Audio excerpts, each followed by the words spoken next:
श्रीमन्नारायण। श्रीमद्भागवत महापुराणं मूलपारायणम्। ओम श्रीशैले सदया पात्रं विभक्त्यादिगुणार्णवं यतीन्द्रप्रवणं वन्दे रम्यजामातरं मुनिं। लक्ष्मीनाथसमारम्भां नाथयामुनमध्यमाम् अस्मदाचार्यपर्यन्तां वन्दे गुरुपरम्पराम्। श्रीकौशिकान्वयपयोनिधिपूर्णचन्द्रं श्रीस्वामिनन्तगुरुवर्यपदाब्जभृङ्गम् अष्टाङ्गयोगनिपुणं चरमार्थनिष्ठं भक्त्या भजामि महितं कमलाक्षसूरिं। श्रीगर्गगोत्रकुलभूषणदिव्यरत्नं श्रीमदखण्डगुरुवर्यकृपैकपात्रं श्रीशुकशास्त्रपरिपूर्णसुज्ञानप्राप्तं रामानुजं गुरुवरं सततं नमामि। ॐ अथ विनियोगः। अस्य श्रीमद्भागवताख्यस्तोत्रमन्त्रस्य नारदर्षिः ब्रयति छन्दः। श्रीकृष्णपरमात्मा देवता ब्रह्मबीजं भक्तिशक्तिः ज्ञानवैराग्ये कीलकम्। मम श्रीमद्भागवतप्रसादसिद्ध्यर्थं पाठे विनियोगः। अथ ऋष्यादिन्यासः। नारदर्षये नमः शिरसि, ब्रयति छन्दसे नमः मुखे, श्रीकृष्णपरमात्मा देवतायै नमः हृदि, ब्रह्मबीजाय नमः गुह्ये, भक्तिशक्तयो नमः पादयोः।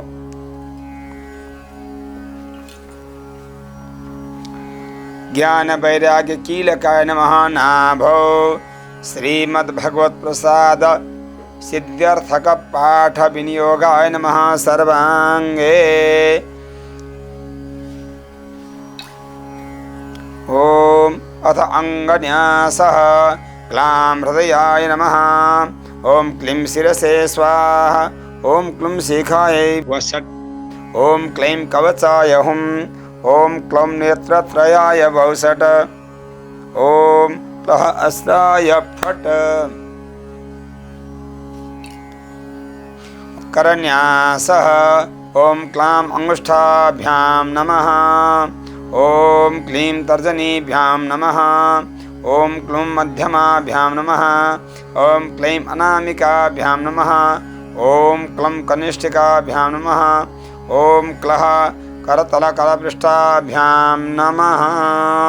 ध्यानं कस्तूरीतिलकं ललाटपटले, वक्षःस्थले कौस्तुभं, नासाग्रे वरमौक्तिकं करतले, वेणुकरे कङ्कणं, सर्वाङ्गे हरिचन्दनं सुललितं, कण्ठे च मुक्तावली, गोपाश्रीपरिवेशितो विजयते गोपालचूडामणिः। अस्ति स्वस्तरुणीकराग्रविगलत् कल्पप्रसूनाप्लुतं, वस्तु प्रस्तुतवेणुनादलहरी निर्वाणनिर्व्याकुलं, स्रस्तनिबद्धनेमि विलसद गोपीसहस्रावृतम्, अस्तन्यस्तनतापवर्गमखिलोदारं किशोराकृतिः। ओम नमो भगवते वासुदेवाय। श्रीमद्भागवत महात्म्यं। कृष्णं नारायणं वन्दे, कृष्णं वन्दे व्रजप्रियं, कृष्णं द्वैपायनं वन्दे, कृष्णं वन्दे पृथासुतम्। अथ प्रथमोऽध्यायः। सच्चिदानन्दरूपाय विश्वोत्पत्त्यादिहेतवे तापत्रयविनाशाय श्रीकृष्णाय वयं नमः। सच्चिदानन्दरूपाय विश्वोत्पत्त्यादिहेतवे तापत्रयविनाशाय श्रीकृष्णाय वयं नमः। यं प्रव्रजन्तमनुपेतमपेतकृत्यं द्वैपायनो विरहकातराजुहाव पुत्रेति तन्मयतया तरवोऽभिनेदोस् तं सर्वभूतहृदयं मुनिमानतोऽस्मि।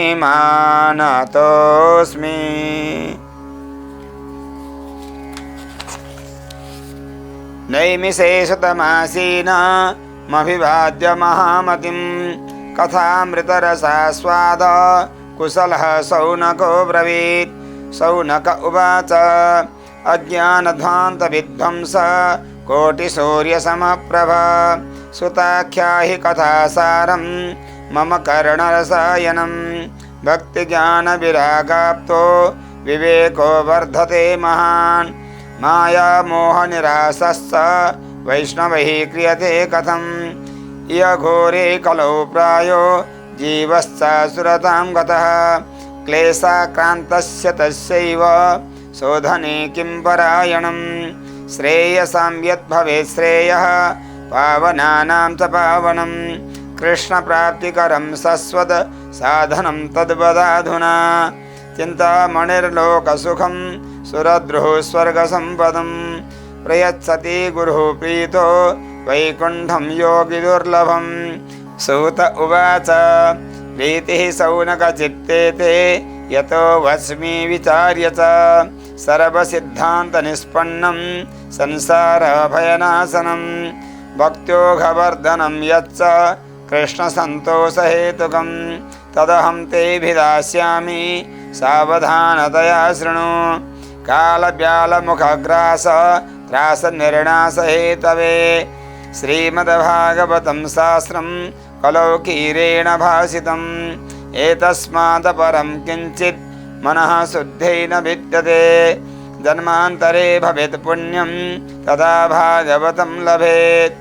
परीक्षिते कथां वक्तुं सभायां संस्थिते सुखे सुधाकुम्भं गृहीत्वैव देवास्तत्र समागमन् सुखं नत्वा वदन् सर्वे स्वकार्यकुशलासुराः। कथासुधां प्रयच्छस्व गृहीत्वैव सुधामिमाम्। एवं विनिमये जाते सुधाराज्ञा प्रपीयताम्। प्रपास्यामो वयं सर्वे श्रीमद्भागवतामृतं। क्व सुधा क्व कथा लोके क्व काचः क्व मणिर्महान् ब्रह्मरातो विचार्यैवं तदा देवाञ्जहासः। अभक्तां स्तां सविज्ञाय न ददौ स कथामृतं। श्रीमद्भागवती वार्ता सुराणामपि दुर्लभा। राज्ञो मोक्षं तथा वीक्ष्य पुराधाता विस्मितः सत्यलोके तुलां बद्ध्वा तोलयत् साधनान्यतः। लघून्यन्यानि जातानि गौरवेण इदं महत्। तदा ऋषिगणः सर्वे विस्मयं परमं ययुः। मेनिरे भगवद्रूपं शास्त्रं भागवतं कलौ पठनात् श्रवणात् सद्यो वैकुण्ठफलदायकं। सप्ताहेन श्रुतं चैतत् सर्वथा मुक्तिदायकं। सनकादिः पुरा प्रोक्तं नारदाय दयापरैः। यद्यपि ब्रह्मसम्बन्धात् श्रुतमेतत् सुरर्षिणा सप्ताहश्रवणविधिः कुमारैस्तस्य भासितः। शौनक उवाच लोकविग्रहमुक्तस्य नारदस्य स्थिरस्य च विधिश्रवे कुतः प्रीतिः संयोगः कुत्र तैः सह। सूत उवाच अत्र ते कीर्तयिष्यामि भक्तियुक्तं कथानकं सुखेन मम यत्प्रोक्तं रहशिष्यं विचार्य च। एकदा हि विशालायां चत्वार ऋषयो मला सत्संगार्थं समायाता ददृशुस्तत्र नारदं। कुमारा ऊचुः कथं ब्रह्मन् दीनमुखः कुतश्चिन्तातुरो भवान् त्वरितं गम्यते कुत्र कुतस्सागमनं तव इदानीं शून्यचित्तोऽसि गतवित्तो यथा जनः तदेवं मुक्तसङ्गस्य नोचितं वद कारणं नारद उवाच अहं तु पृथिवीं यातो ज्ञात्वा सर्वोत्तमामिति पुष्करं च प्रयागं च काशीं गोदावरीं तथा हरिक्षेत्रं कुरुक्षेत्रं श्रीरङ्गं सेतुबन्धनम् एवमादिषु तीर्थेषु भ्रममाणमितस्ततः नापश्यं कुत्रचित् शर्म मनः सन्तोषकारकं कलिना धर्ममित्रेण दरेयं बाधिताधुना सत्यं नास्ति तपः शौचं दयादानं न विद्यते उदरं भरिणो जीवा वराकाः कूटभाषिणः मन्दः सुमन्दमतयो मन्दभाग्याद्युपद्रुताः पाखण्डनिरताः सन्तो विरक्ताः सपरिग्रहाः तरुणी प्रभुता गेहे श्यालको बुद्धिदायकः कन्याविक्रयणो लोभात् दम्पतीनां च कल्कनम् आश्रमाय वनैरुद्धास्तीर्थानि सरितस्तथा देवतायतनान्यत्र दुष्टैर्नष्टानि भूरिशः न योगी नैव सिद्धो वा न ज्ञानी सत्प्रियो नरः कलिदा वा नलेनाद्य साधनं भस्मतां गतम् अट्टशूला जनपदाः शिवशूलाद्विजातयः कामिन्यः केशशूलिन्यः सम्भवन्ति कलाविह एवं पश्यन् कलिर्दोषान् पर्यटन् अवनीमहं यामुनां तटमापन्नो यत्र लीला हरेरभूत् तत्राश्चर्यं मया दृष्टं श्रूयतां तन्मुनीश्वराः एका तु तरुणी तत्र निषण्णा खिन्नमानसा वृद्धौ तौ पतितौ पार्श्वे निःश्वसन्तावचेतनौ शुश्रूषन्ति प्रबोधन्ति रुदति च तयो पुरः दशदिक्षु निरीक्षन्ति रक्षितारं निजं वपुः विद्यमाना शतश्रीभिर्बोध्यमाना मुहुर्मुहुः दृष्ट्वा दूरात् गतः सोऽहं कौतुकेन तदन्तिकं मां दृष्ट्वा चोत्थिता बाला विह्वला च ब्रवीन्वचः बालोवाच भो भो साधो क्षणं तिष्ठ मच्चिन्तामपि नाशय दर्शनं तव लोकस्य सर्वथागारं परं बहुधा तव वाक्येन दुःखशान्तिर्भविष्यति यदा भाग्यं भवेद् भूरि भवतो दर्शनं तदा नारद उवाच वासी त्वं का विमोचेम नार्यः का पद्मलोचना वद देवी सविस्तारं स्वस्य दुःखस्य कारणं बालोवाच अहं भक्तिरिति ख्याता इमौ मे तनयौ मतौ ज्ञानवैराग्यनामानौ कालयोगेन जर्जरौ गङ्गाद्या सरितस्सेम मत्सेवार्थं समागताः तथापि न च मे श्रेयः सेवितायः सुरैरपि इदानीं शृणुमद्वार्तां सचिस्तत्त्वं तपोधनः वार्ता मे विदताप्यस्ति तां श्रुत्वा सुखमावह उत्पन्ना द्रविणे साहं वृद्धिं कर्णाटके गता क्वचिन् महाराष्ट्रे गुर्जरे जीर्णतां गता तत्र घोरकलिर्योगात् पाखण्डैः खण्डिताङ्गका दुर्बलाहं चिरं याता पुत्राभ्यां समन्दताम् वृन्दावनं पुनः प्राप्य नवीनेव स्वरूपिणी जाताहं युवती सम्यक् पृष्ठरूपा तु साम्प्रतम् इमौ तौ सहितावत्र सुतौ मे क्लिशतः श्रमात् इदं स्थानं परित्यज्य विदेशं गम्यते मया जठरत्वं समायातौ येन दुःखेन दुःखिताः साहं तु तरुणी कस्मात् सुतौ वृद्धा विमौ कुतः त्रयाणां सहचारित्वात् वैपरीत्यं कुतः स्थितं घटते जरठा माता तरुणौ तनयाविति अतः शोचामि चात्मानं विस्मयाविष्टमानसा वद योगनिधे धीमन् कारणं चात्र किं भवेत् नारद उवाच ज्ञानेनात्मनि पश्यामि सर्वमेतत्तवानघे न विषादस्त्वया कार्यो हरिः संते करिष्यति सूत उवाच क्षणमात्रेण तज्ज्ञात्वा वाक्यमुच्चे मुनीश्वरः।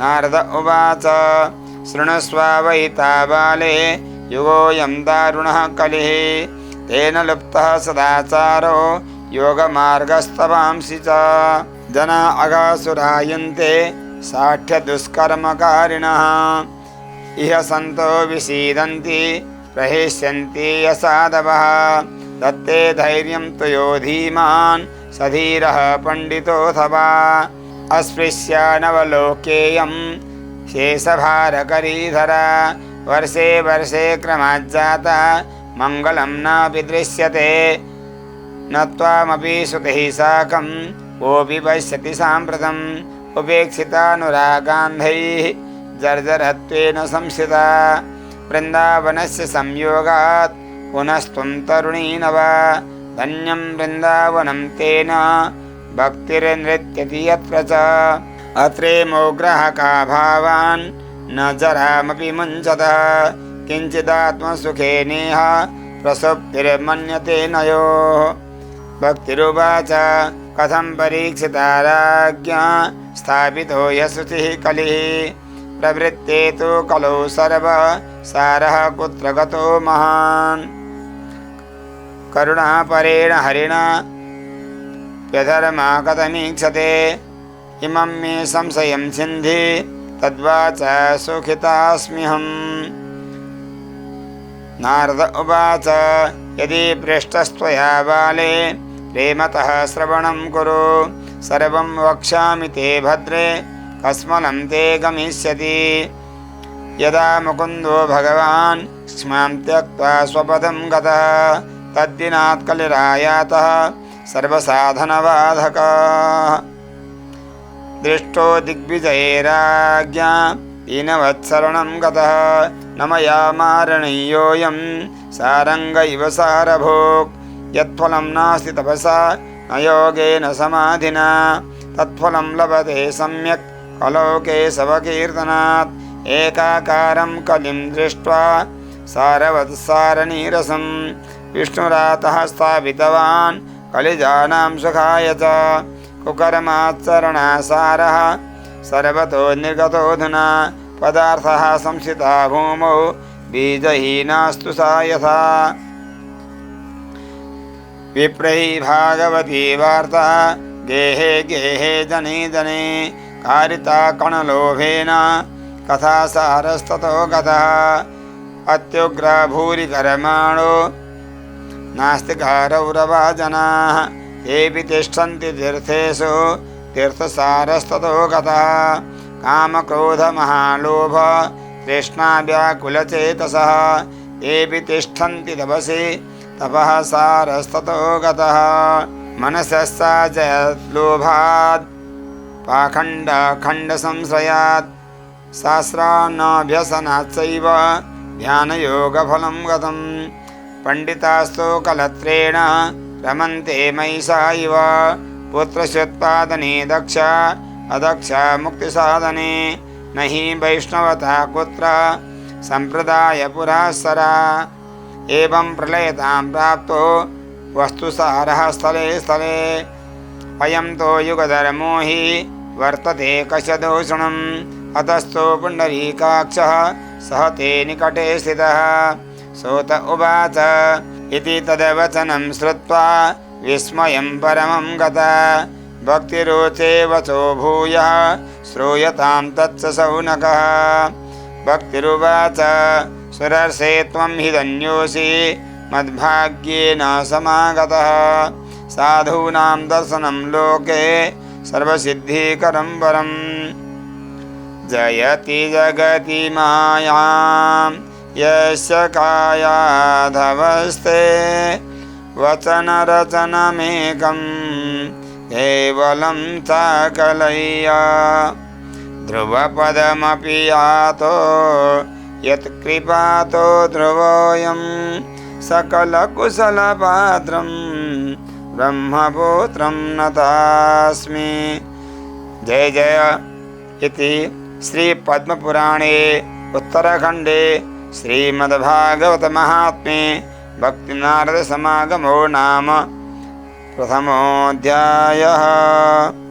कृष्णाय वासुदेवाय हरये परमात्मने प्रणतक्लेशनाशाय गोविन्दाय नमो नमः।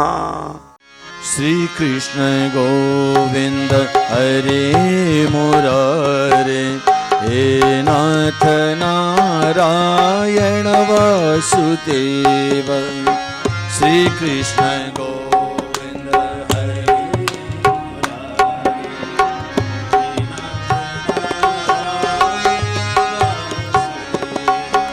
हे नाथ नारायण वासुदेव, हे नाथ नारायण वासुदेव, हे नाथ नारायण वासुदेव, हे नाथ नारायण वासुदेव, हे लक्ष्मी नारायण वासुदेव, हे लक्ष्मी नारायण वासुदेव,